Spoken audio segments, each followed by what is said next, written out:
কেমন আছেন সবাই? আশা করি ভালো আছেন সবাই। আজকে আমার ছাত্রের সাথে ঘটে যাওয়া একটি ঘটনা বলবো। ভিডিওটি প্রথম থেকে শেষ পর্যন্ত দেখলে আশা করি ভালো লাগবে। একটু দেখে চলে গেলে কিন্তু ভালো লাগবে না। চলুন গল্পটি শুরু করি এখন। আমার ক্লাসের ছাত্র, ওর নাম রাফি। বয়সে ছোট, কিন্তু চোখে এমন এক গভীরতা যে সেখানে তাকালে নিজের প্রতিচ্ছবি দেখতে পাই। প্রথম দিন থেকেই ওর মধ্যে একটা আলাদা ভাব ছিল, চুপচাপ, মনোযোগী। কিন্তু মাঝে মাঝে দৃষ্টি এমনভাবে পড়ে যেত যেন মনে হতো ও কিছু বলতে চায়, কিন্তু শব্দ খুঁজে পায় না। আমি প্রথমে গুরুত্ব দিইনি, ভেবেছিলাম এটা কেবল শ্রদ্ধা। কিন্তু সময়ের সাথে টের পেলাম ওর চুপচাপ যত্ন, নিঃশব্দ উপস্থিতি আমার জীবনের প্রতিদিনে মিশে যাচ্ছে। আমি বুঝতাম না এটা ঠিক কি, হয়তো ভালো লাগা, হয়তো অভ্যস্ততা, হয়তো কোনো একরকম শান্তি যা আমি অনেক দিন পাইনি। একদিন বিকেলে বৃষ্টি শুরু হলো। কলেজের সবাই চলে গেছে। আমি জানালার পাশে দাঁড়িয়ে বাইরে তাকাচ্ছিলাম। হঠাৎ পিছন থেকে শুনলাম, ম্যাডাম, আপনি এখনো যাননি? আমি ঘুরে দেখি রাফি দাঁড়িয়ে, হাতে ছাতা, চোখে সেই মৃদু আলো। বললাম, না, একটু বৃষ্টি দেখি। সে হেসে বলল, আমি ভেবেছিলাম আপনি বৃষ্টি পছন্দ করেন না। আমি বললাম, বৃষ্টি আমার ভালো লাগে, কিন্তু আজ মন ভালো নেই। ও একটু থেমে বলল, তাহলে আমি থাকি, মন ভালো হয়ে যাবে। আমি কিছু বললাম না, শুধু ওর দিকে তাকিয়ে রইলাম। ও ছাতাটা খুলে জানালার পাশে দাঁড়িয়ে রইল। বৃষ্টির শব্দ, ছাতার নিচের ছায়া আর আমাদের মাঝের নীরবতা সব মিলিয়ে মুহূর্তটা কেমন যেন থমকে গেল। মনে হচ্ছিল সময় থেমে আছে। সেই দিন থেকে রাফি যেন আমার জীবনের প্রতিটি ফাঁকা জায়গায় একটুখানি আলো হয়ে রইল। প্রতিদিন ক্লাসে ওর চোখের দিকে তাকাতে ইচ্ছে করে। ওর প্রশ্ন শুনে মনে হয় জীবনে এখনো কৌতূহল আছে। একদিন দুপুরে ক্লাস শেষ হওয়ার পর আমি বললাম, তুমি চলে যাও, অনেক দেরি হয়ে গেছে। ও বলল, আমি আপনাকে বাড়ি পৌঁছে দিই?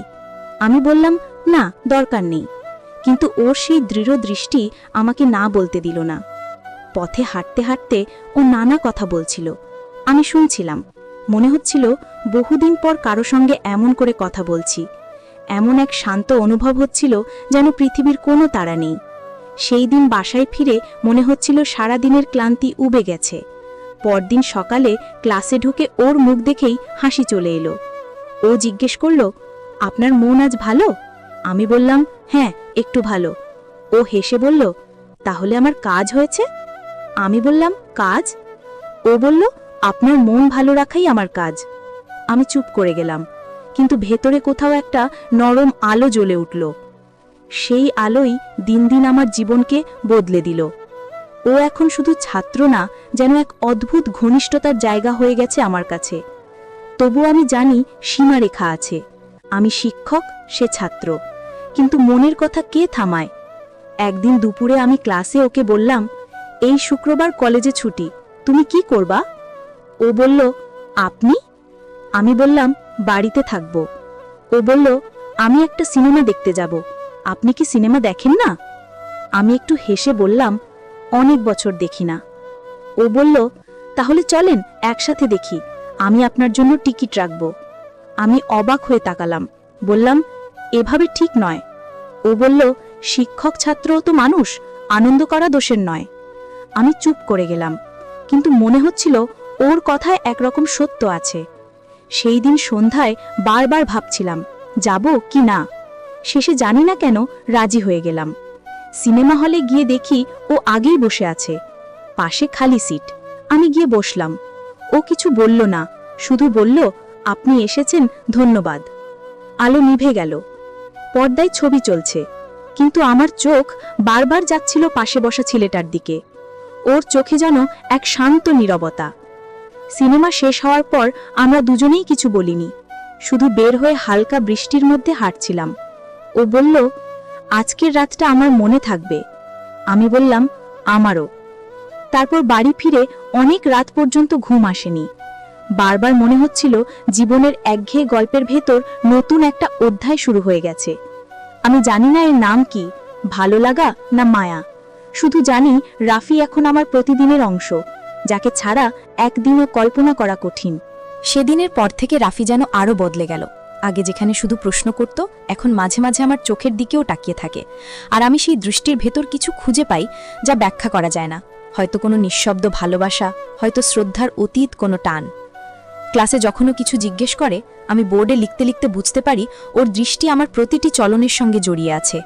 আমি এমনটা কখনো অনুভব করিনি, একজন ছাত্রের চোখে এমন মায়া, এমন শান্ত আদর, যেটা কথা না বলেও মন ভরে দেয়। একদিন ও বলল, ম্যাডাম, আপনি হাসলে পুরো ক্লাস উজ্জ্বল হয়ে যায়। আমি বললাম, তুমি এত কথা বলো কেন? ও হেসে বলল, আপনার চুপ থাকা দেখলে কথা বেরিয়ে আসে।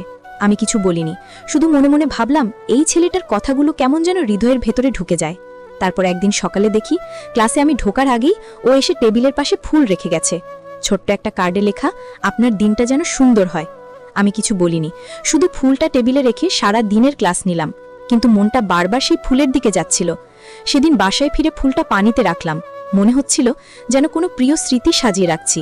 তারপর ধীরে ধীরে আমাদের কথা বাড়তে লাগলো। আমি মাঝে মাঝে ওকে বইয়ের বাইরে কিছু জিজ্ঞেস করতাম, জীবন, পরিবার, স্বপ্ন। ওর চোখ জ্বলে উঠত, বলতো, আমি এমন একটা জায়গায় যেতে চাই যেখানে মানুষ শুধু ভালোবাসায় বিশ্বাস করে। আমি বলতাম, এমন জায়গা আছে? ও বলতো, আপনার চোখে আছে। আমি হাসতাম, কিন্তু হাসির ভেতর একটা কাঁপুনি লুকিয়ে থাকতো। একদিন দুপুরে স্কুলে বিদ্যুৎ চলে গেল। গরমে ক্লাসের সবাই হাঁপাচ্ছে। আমি জানালার পাশে গিয়ে বসে পড়লাম। ও এসে বলল, আপনি ঠিক আছেন? আমি বললাম, হ্যাঁ, একটু ক্লান্ত। ও বলল, চা আনবো? আমি অবাক হয়ে তাকালাম, বললাম, তুমি চা বানাতে পারো? ও বলল, আপনার জন্য শিখে ফেলবো। আমি হেসে ফেললাম। ওর মুখের দিকে তাকিয়ে দেখলাম ছেলেটা সত্যিই মন থেকে যত্ন নিতে চায়। সেই মুহূর্তে একটা অদ্ভুত শান্তি এলো, যেন অনেক দিনের শূন্যতা ভরে গেল। বিকেলে স্কুল ছুটির পরও দরজার পাশে দাঁড়িয়ে বলল, আপনাকে কি নাম ধরে ডাকতে পারি?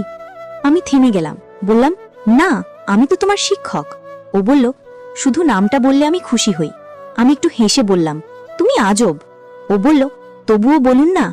আমি চুপ করে চলে এলাম, কিন্তু বাসায় এসে বারবার মনে হচ্ছিল সেই কথাগুলো মাথায় ঘুরছে। রাফির চোখ, রাফির হাসি, সব মিলিয়ে আমার চারপাশ যেন ওর ছায়ায় ভরে গেছে। সেই রাতের পর দিনগুলো আরো অদ্ভুত হয়ে গেল। একদিন স্কুল থেকে বাড়ি ফিরছিলাম, দেখি রাফি বাইক নিয়ে দাঁড়িয়ে আছে। বলল, চলুন, আজ আপনি হেঁটে যাবেন না? আমি বললাম, না, ঠিক আছে। ও বলল, আমি না গেলে আপনি বৃষ্টিতে ভিজে যাবেন। তখন দেখি সত্যিই মেঘ জমে গেছে, তাই উঠে পড়লাম।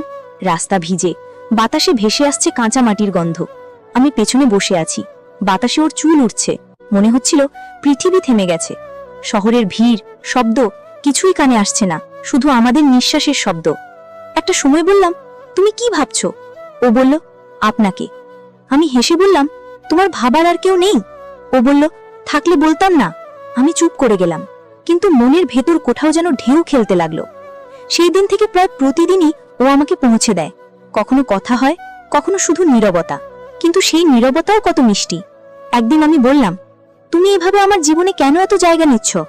ও বলল, আপনি তো জায়গা খালি রেখেছিলেন। আমি হাসলাম, কিন্তু মনে কোথাও একটা উষ্ণতা ছড়িয়ে পড়ল। আমি জানি সমাজে এই সম্পর্কের নাম নেই, কিন্তু অনুভবের কি সমাজ মানে বোঝে? আমি জানি ও আমাকে শ্রদ্ধা করে, ভালোবাসে, আর আমি ওর চোখে সেই ভালোবাসায় নিজের হারিয়ে যাওয়ার রং খুঁজে পাই। মাঝে মাঝে রাতে ভাবি, আমি কি ভুল করছি? কিন্তু ভেতর থেকে একটা কণ্ঠ বলে, না, ভালোবাসা কখনো ভুল না, যদি সেটা নিঃস্বার্থ হয়। আর রাফির ভালোবাসা ঠিক তেমনই, কোনো দাবি নেই, কোনো ভয় নেই, শুধু আমার উপস্থিতি ও শান্তি। সেই বুঝেই আমি প্রতিদিন সকালে আয়নায় মুখ দেখে হেসে ফেলি, যেন নিজেকে আবার নতুন করে চিনে ফেলেছি ওর কারণে। সেদিন সকালে বৃষ্টি হচ্ছিল, স্কুল বন্ধ ছিল। আমি জানালার পাশে বসে বই পড়ছিলাম। হঠাৎ দরজায় টোকা। খুলে দেখি রাফি, হাতে ছাতা। বলল, আপনি একা থাকবেন ভেবে এসেছি। আমি বললাম, তুমি পাগল নাকি, এত ভিজে এসেছ? ও হেসে বলল, আপনি তো বলেছিলেন কেউ যদি ভালো কিছু করতে চায় তাকে আটকানো ঠিক না। আমি হেসে ফেললাম। ওর চোখে পানি, চুল ভিজে, গাল ছুঁয়ে আছে। আমি তোয়ালে এগিয়ে দিলাম, বললাম, এই নাও, শুকাও। ও বলল, আপনার ভয় লাগছে? আমি বললাম, না, তবে এখন থেকে এমন করতে না।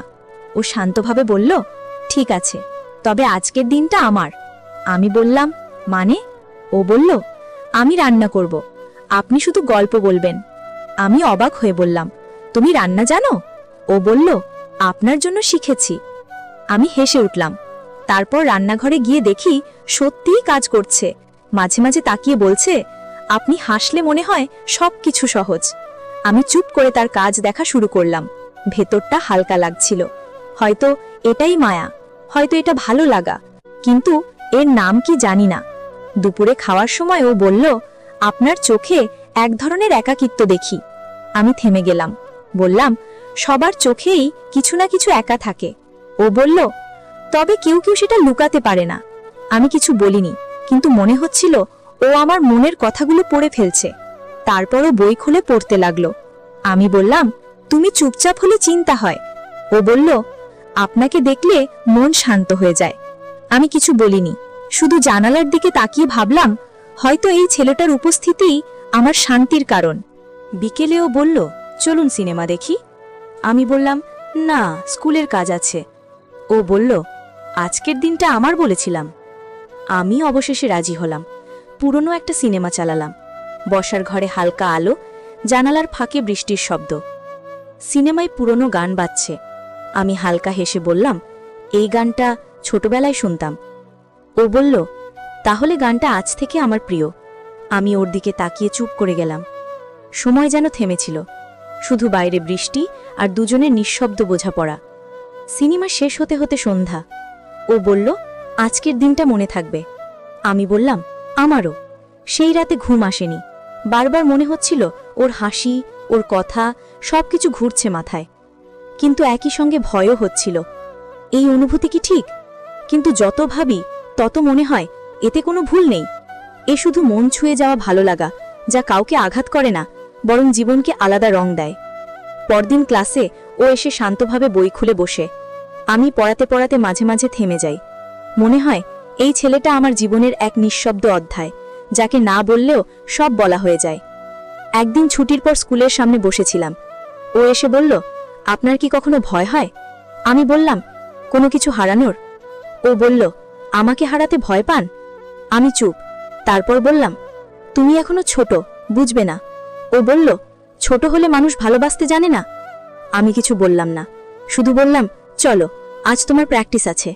ও হাসল, আর সেই হাসিতে আমি নিজের হারিয়ে যাওয়া আত্মবিশ্বাসটা ফিরে পেলাম।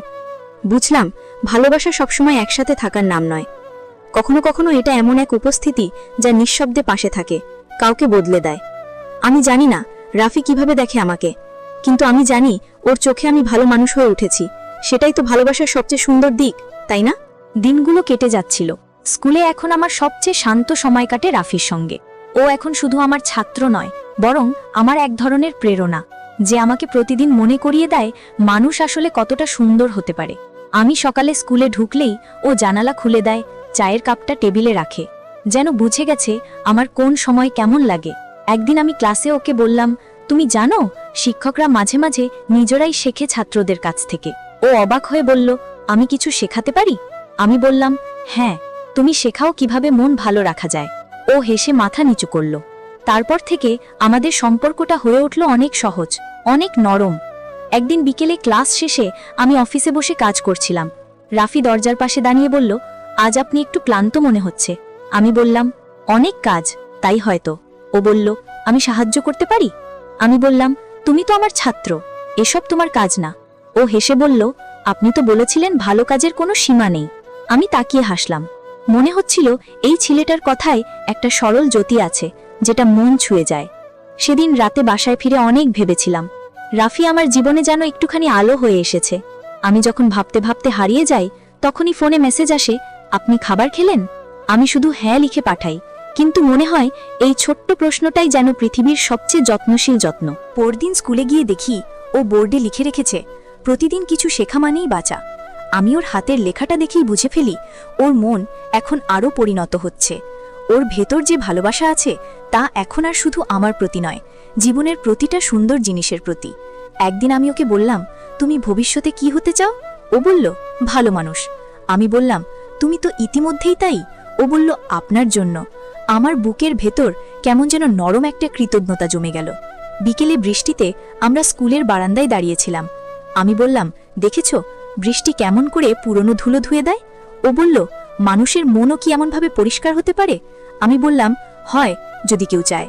ও বলল, তাহলে আপনি আমার মন পরিষ্কার করে দিয়েছেন। আমি চুপ করে গেলাম। জানতাম এই কথার ভেতর কতটা আন্তরিকতা আছে। রাতে ঘুমাতে পারিনি। মনে হচ্ছিল আমি যেন আবার নতুন করে বাঁচতে শিখছি।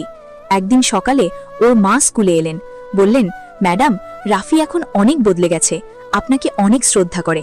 আমি শুধু হাসলাম, মনে মনে বললাম, হয়তো এইটাই আমার শিক্ষকতা জীবনের সবচেয়ে বড় পাওয়া। একদিন আমি অসুস্থ হয়ে স্কুলে যেতে পারিনি।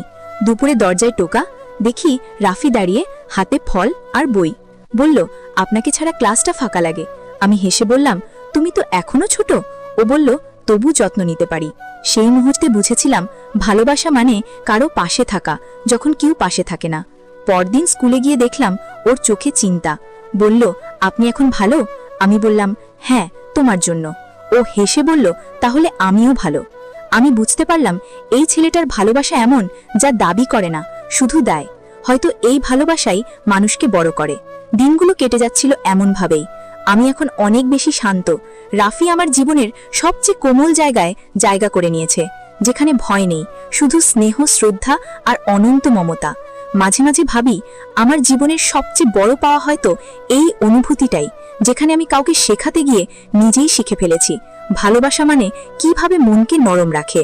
সময়ের সাথে বুঝলাম মানুষ বড় হয়, কিন্তু কিছু সম্পর্ক সময়ের সঙ্গে আরও শিশুর মতো হয়ে যায়। আমি রাফিকে দেখছিলাম, ও এখন অনেক পরিণত, কথাবার্তা শান্ত, চোখে আত্মবিশ্বাস। আমি বললাম, তুমি এখন অন্যরকম। ও বলল, আপনার মতো হতে চাচ্ছি। আমি হাসলাম, বললাম, আমার মতো হতে চাও কেন? ও বলল, কারণ আপনি কাউকে কষ্ট দিতে জানেন না। এই কথাটা শুনে আমার গলা শুকিয়ে গেল। মনে হলো আমি যা চেয়েছিলাম, একজন ছাত্র যেন শুধু বই না, মানুষকেও বুঝতে শেখে, সেটা হয়তো ও শিখে ফেলেছে। এখন ওর দায়িত্ব বেড়েছে, স্কুলে অন্য ছাত্রদের সাহায্য করে। আমি দূর থেকে দেখি, মনে হয় ওর ভেতরে আলো বেড়ে গেছে। একদিন আমি বললাম, তুমি এখন অন্যদের অনুপ্রেরণা। ও বলল, আপনার মতো নয়। আমি বললাম, তুমি আমার থেকেও ভালো হবে। ও চুপ করে আমার দিকে তাকিয়ে থাকলো, তারপর বলল, আপনি কি জানেন আপনি আমার জীবনের সবচেয়ে সুন্দর অধ্যায়? আমি থেমে গেলাম, কিছু বলিনি, শুধু বললাম, তুমি এগিয়ে যাও, এটাই আমার চাওয়া। দিনগুলো কেটে যাচ্ছিল। একদিন স্কুলে অনুষ্ঠান, রাফি মঞ্চে দাঁড়িয়ে বলল, আমার জীবনের সবকিছু শেখা এক মানুষ আছেন, তিনি আমার শিক্ষক, আমার পথপ্রদর্শক। সেই মুহূর্তে চোখে পানি চলে এলো। মনে হচ্ছিল এত বছরের পরিশ্রম এই এক কথাতেই ধন্য হয়ে গেল। অনুষ্ঠানের পরও এসে বলল, আপনি কাঁদলেন কেন? আমি বললাম, শিক্ষকরা কাঁদে না, তারা গর্বিত হয়। ও বলল, তাহলে আপনি আজ গর্বিত? আমি মাথা নাড়লাম, হ্যাঁ, অনেক। বিকেলে স্কুল ফাঁকা হয়ে গেলে আমি মাঠে বসেছিলাম। রাফি এসে পাশে বসল, বলল, আমি হয়তো একদিন দূরে চলে যাব। আমি বললাম, সবাই যায়। ও বলল, তবু আমি থাকব, আপনি জানবেন আমি কোথাও আছি। আমি হেসে বললাম, তুমি থাকো আমার প্রার্থনায়। তারপর একটা দীর্ঘ নীরবতা। বাতাসে গাছের পাতা দুলছে, মনে হচ্ছিল সময়ও থেমে গেছে। আমি বুঝলাম এই ছেলেটা এখন সত্যিই মানুষ হয়ে উঠছে, আমার শেখানো পাঠের বাইরেও। জীবনের পাঠ ও শিখে নিয়েছে।